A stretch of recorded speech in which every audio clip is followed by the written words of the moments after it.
acho que houve aqui muita coisa que teve a ver com o país, outras coisas que tiveram do país de uma forma genérica, com a vontade que o país tinha que algumas coisas acontecessem, com a vontade, com aquela cultura que nós vemos noutros meios políticos, que não são só os relacionados com José Sócrates, que é, ok, há aqui umas dúvidas, mas ele faz, pronto, vamos pôr uma pedra em cima deste assunto, portanto, digamos, a preocupação ética não será tão rigorosa assim, mesmo das elites, e no caso do José Sócrates está aqui muito em causa as elites, a começar por aquilo que eu julgo que é uma das zonas onde há maiores falhas, que é no jornalismo.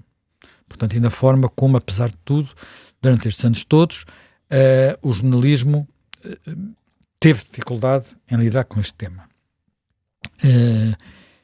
Porque era, o João Miguel? Porque era o Sócrates, o José Sócrates, ou porque era o primeiro-ministro? Não, porque era o José Sócrates, porque era o Partido Socialista, porque era o primeiro-ministro. Ser o primeiro-ministro talvez fosse menos importante tudo, no caso do jornalismo. Eu pergunto isto porque José Sócrates tem uma personalidade muito forte. Sim, por isso é que eu estou a falar. Muito José combativa, Sócrates, não é? a forma como ele combatia, cada vez que um problema era levantado, a forma como ele saltava para cima de quem fazia as perguntas, literalmente, saltava para cima, não é exagero. E depois, eu acho que há aqui uma questão, eu vou contar um episódio que enfim, o João Miguel teve um processo, ainda antes que era ele primeiro-ministro. Eu não tive diretamente nenhum processo, mas tive noutros processos em julgamentos com José Sócrates e tive muitas polémicas. E houve uma coisa que se passou comigo, e isso que se passou comigo foi, porventura, a primeira coisa que me fez desconfiar um bocadinho. Fez de estar alerta, não é desconfiar, é estar alerta, e depois, quando referi isso na redação do jornal em que trabalhava na altura, que era o Público, foi um dos jornais que esteve mais atento a José Sócrates, percebi que era um tema que que ninguém dava importância nenhuma. Eu vou explicar porquê. E bem, muito rapidamente. José Sócrates nasceu no mesmo ano que eu. Portanto, de alguma forma, crescemos os dois no mesmo ambiente cultural e político, apesar de ele ter crescido na Covilhã e eu ter crescido em Lisboa.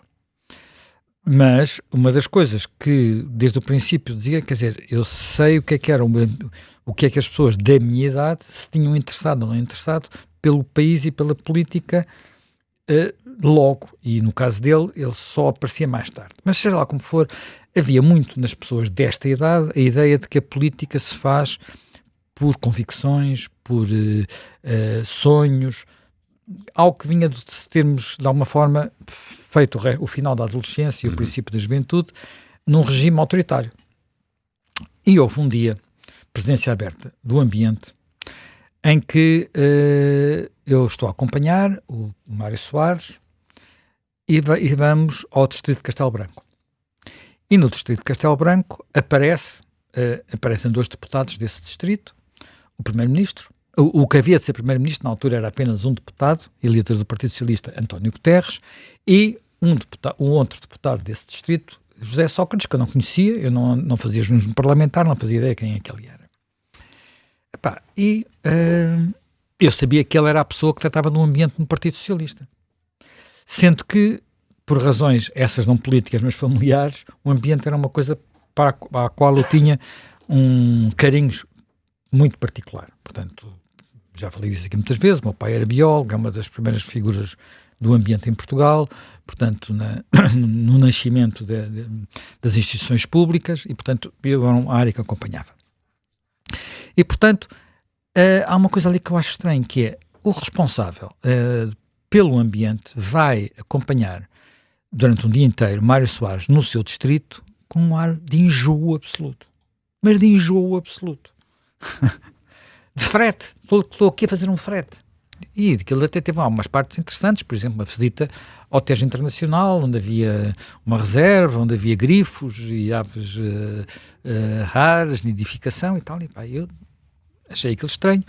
E depois comentei com o meu pai, que era da área do ambiente, se ele sabia quem era, e era do ambiente, e era ali próximo do Partido Socialista, se ele sabia quem era José Sócrates. E ele disse, sei, eu dei-lhe umas aulas, porque ele, quando chegou ao Parlamento, andou à procura do que é que estava livre E, portanto, viu que estava livre o ambiente e, portanto, veio para o ambiente. E havia um outro deputado, que era um Leonel Fadigas, que é uma pessoa que, de princípio, era o primeiro responsável do ambiente, mas era uma figura de terceira divisão dentro do Partido Socialista, não era e que era o responsável pelo ambiente. O meu pai fazia parte apenas do gabinete de estudos, portanto, e terá dado umas aulas ao José Sócrates. E disse, mas esta pessoa, de facto, não veio para o ambiente porque tivesse uma vontade, digamos, uma pulsão, uma inquietação, uma preocupação com esta área, mas apenas porque viu aqui uma oportunidade política. E, portanto, eu fiquei assim, quer dizer, isto é uma pessoa que tem a mesma idade que eu, portanto, não é isto que eu espero de políticos. Sentiste que havia ali uma visão utilitária da política? Unicamente, há aqui uma oportunidade, vou aproveitá-la. E isto é o que ele fez a vida toda. Que agora percebemos bem, até com a ajuda deste livro do João Miguel. Mas isto fez-me ficar com... Ele dizia isso, de ter ido para o ambiente, com uma enorme candura. Eu sei mas isso diz isso muito depois. Ele me disse, não, nessa altura. Sei perfeitamente, estávamos aí da Universidade Católica até à Praça de Espanha a pé. Os dois a andar, não é? Ele ainda com os seus casaquinhos de bombazinho. E ele explicava-me claramente que, que era por isso, quer dizer, portanto, não havia... ele explicava isso, porque o PS tinha pessoas muito boas em muitas áreas, e é verdade, o PSD tinha destacado figuras como a Pimenta, e, portanto, havia ali uma área, uma oportunidade à espera de qualquer pessoa, portanto, até, e ele dizia... Mas eu até isso funcionou um bocadinho, porque eu conhecia bem, e conheço, e sou amigo, de declaração de interesses, do Carlos Pimenta. Mas eu não conhecia o Carlos Pimenta antes dele ser secretário de Estado do Ambiente. E, mais uma vez, quando ele chegou a secretário de Estado do Ambiente, perguntei ao meu pai se ele sabia quem é que era. Ele estava desconfiadíssimo. Disse, é uma pessoa que vem de uma empresa que trata de contentores e coisas portuárias, porque o Carlos Pimenta era engenheiro. E eu estava na altura a fazer um trabalho, trabalhava no Expresso nessa altura, portanto, meados da década de 80, governo do Bloco Central, foi a primeira vez que ele foi ministro, foi secretário de Estado, tinha 26 ou 27 anos, e eu fui ao Parlamento falar com ele, e ele diz, não, eu já tinha um grupo de estudo, o GEOTA, criado dentro do IPSD, portanto o ambiente era uma coisa que, apesar dele, digamos, não tinha uma área de raiz, que nós dissemos seja ele era engenheiro eletrotécnico, portanto que a gente diga, mas no entanto era algo que tinha a ver com ele já tinha criado naquela coisa das juventudes, ele era pouco mais do que saída da JSD, portanto nem sei se ele foi da JSD, mas dentro da área do PSD já estava a tratar do assunto. E a primeira conversa é a conversa de um entusiasta, uma pessoa que está a viver aquilo com paixão absoluta. Aliás, como tudo na vida do Carlos Pimenta é feito com muita paixão. Portanto, e eu de repente tenho esta experiência, tenho isto, e depois, enfim, tinha havido depois a seguir vários responsáveis do ambiente, já ainda com Cavaco Silva, que tudo que tinham tudo menos paixão. Olho para o que vem a seguir do PS e fico um bocadinho desconfiado. Mas pronto, é ficar com o pulga atrás da orelha. Não posso fazer um julgamento de uma pessoa apenas por causa disto. Mas não é algo que diga, pronto, é aqui uma... E eu lembro que uma das primeiras vezes que já era eu mais tarde diretor do Público, e aparece alguém, portanto, é necessário fazer um perfil dele. Eu conto esta história, disse, aqui uma coisa que eu não sei o que e tal, portanto, estás a ver, é uma pessoa que foi para o ambiente, mas não era por total convicção, e a reação dos jornalistas, sobretudo da política, era... isso é que é bom, é um gajo que sabe aproveitar as oportunidades. Portanto, a convicção não fazia parte da equação. Portanto, não estou... E eu fiquei assim, pronto, ok, se calhar sou eu que sou um bocadinho ingênuo, sou um bocadinho idealista, pronto, ok, pronto. Não insisti muito no assunto, nunca contei esta história, já contei esta história algumas vezes, não muitas, mas agora estou aqui a perceber porque é que, talvez por causa disso, eu tive sempre alguma desconfiança. E... De resto, não tive muito contacto com José Sócrates, porque não era fácil.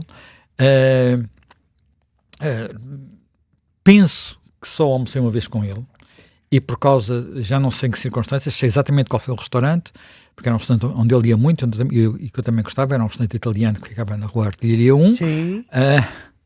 Agora já não me recordo o nome do restaurante, mas era um restaurante que há 20 anos era muito coisa, e foi um almoço um bocado tenso. Estás a falar de La Trattoria, aquele que não, é um mais cá embaixo, abaixo, massa, qualquer coisa. Sim, já não me lembro como é que se chama. Não é o Casa Nostra. Não, era massa, agora eu ficava... Não, é um que fica mais abaixo. E ele estava furioso, mas absolutamente furioso, por causa de um desenho de um cartunista que tinha feito um desenho, uma ilustração.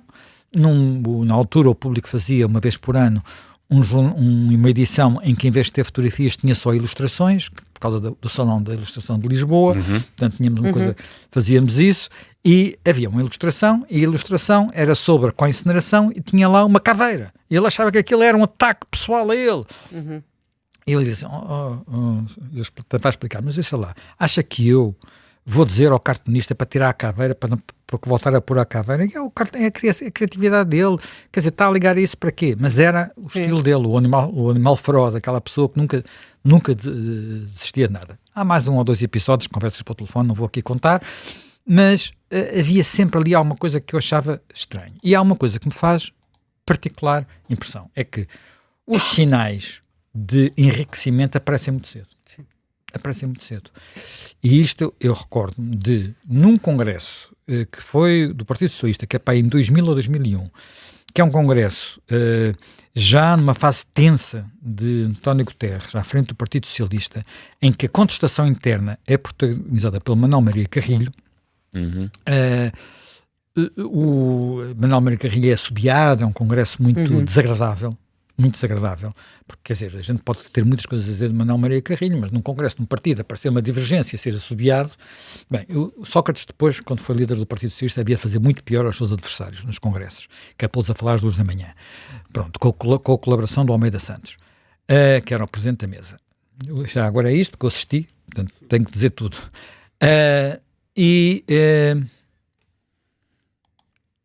Na altura, pronto, nós já tínhamos tido problemas com José Sócrates por causa dos artigos do José António Cerejo, de quem o João Miguel Tavares agradece logo no arranque faz uma homenagem, que é talvez o único juiz que desde o princípio começa a escavar as coisas e nunca largou o osso. Ele, aliás, nunca largou o osso. Conheço muito bem o José António Cerejo, nunca largou o osso e, portanto, começou a escavar as coisas de casa. E já tinha havido questões, na altura, julgo que umas questões tinham, penso que o primeiro caso é DECO, umas coisas tinham a ver com dinheiros da DECO. Isso levou a tribunal, eu tive um julgamento por causa disso, imensas trapalhadas, porque ele nunca achava que as coisas passava sempre ao contra-ataque. Sempre ao contra-ataque. Aliás, desde o princípio, há aqui uma história que é contada logo no início, numa discussão com um PSD lá de Covilhã, por causa de uns telefonemas e uns almoços na Câmara da Covilhã, quando ele era funcionário, no Jornal do Fundão, que acaba em tribunal. E ele consegue vencer, que é extraordinário. Portanto, ele já só consegue vencer contra aquele que havia de ser presidente da Câmara ou era já na altura presidente da Câmara da Covilhã. Bem, e nessas complicações, nesses momentos, de facto, ele contra-atacava sempre. Telefonava aos jornalistas, portanto, criava um ambiente muito, muito particular. Mas nesse congresso, voltando à história do congresso, que é muito importante, e que é também revelador do sinal de que não era possível deixar de ver. Eu lembro que uma das jornalistas que faz a cobertura do congresso, quando regressa, faz um comentário que eu nunca mais me esqueci. E na altura não tinha, não é, 1/1000º das suspeitas do que estaria para acontecer, que é, e depois lá andava o José Sócrates a passar por cima, por trás da mesa, portanto, que ele tinha um palco, não é? Por trás da mesa, com não sei se era um blusão, se era um casaco de cabedal, daquele que se via à distância, que custava aquele que habitualmente um secretário de Estado, não sei se ele na altura já era ministro ou secretário de Estado, habitualmente não tem dinheiro para comprar.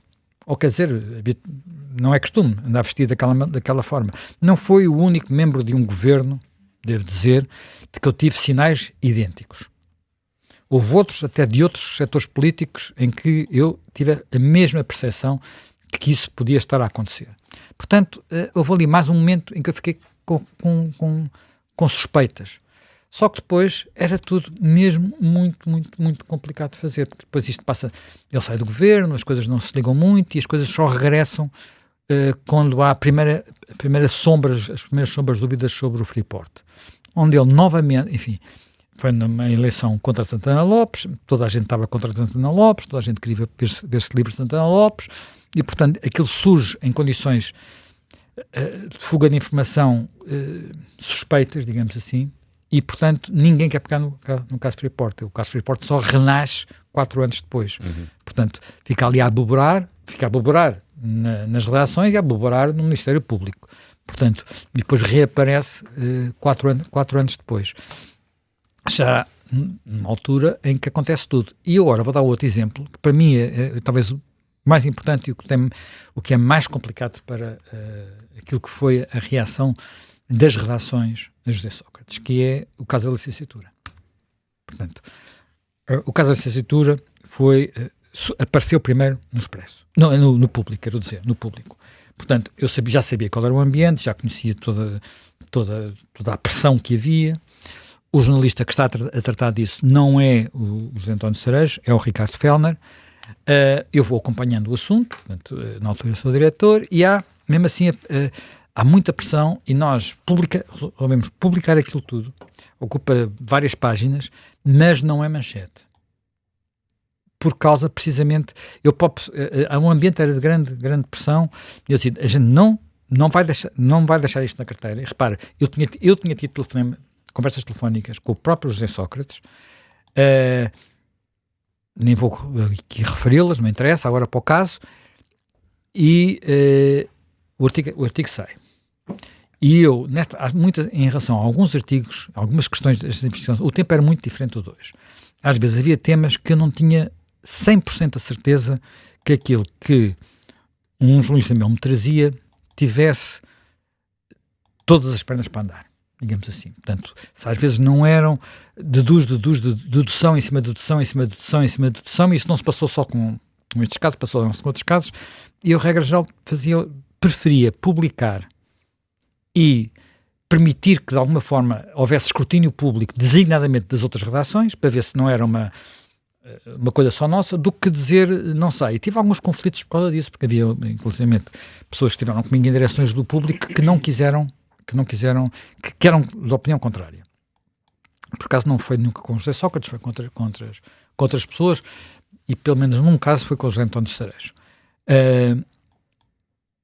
Ora bem, e no dia seguinte, de repente, ninguém pega no assunto.